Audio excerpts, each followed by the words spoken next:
Our locations that are open right now is Newport, Laguna Beach, the Middle East, Dubai specifically, Huntington Beach, and we'll have Los Angeles Airport open and Irvine in the next month.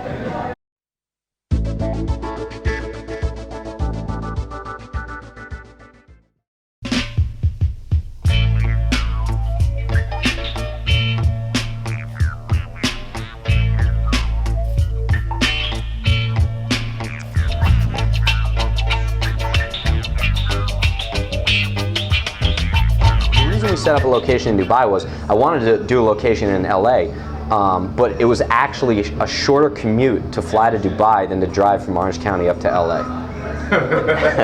No, so the way Dubai came about was I'd considered the idea of franchising, okay, and I'd been researching the institution of franchising, and there's, you know, it's kind of a bad word in the industry, and I knew that I wanted to scale this out. So in the process of trying to do that, I was working with a broker from a company called FranceSmart, which is actually based here in Irvine, and they came to us and said, well, while you're kind of dipping your toe in the waters of trying to get your regulation documents in the US, they're dying for these American brands over in Dubai. I mean, they love everything Western, and we've got a group that's interested in a seafood concept, yours specifically.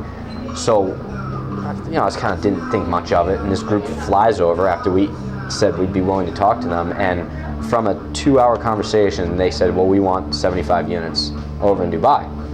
So I kind of thought about it and said, if we're going to franchise, and if we're going to fuck up, I'd much rather do it in Dubai or Saudi Arabia than in Orange County first. So we set this franchise system up, and we learned all the pitfalls, the ins and the outs. How does franchising work? How do you write an operations manual? How do you do all this stuff? And we did it outside of our home turf. So when we opened up our first franchise location here in Orange County, which is in Newport, it was so much easier to do.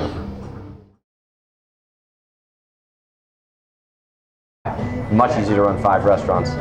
It's like, you know, if you're setting a dining room, you have a format, and you know, all the candles go in the exact place on one table. When you have one table in your living room, you're constantly putting the candle in a different place, or you're putting your keys in a different place because it's just one table. So when you have multiple restaurants, it forces you to scale your operation and establish the proper operating protocols.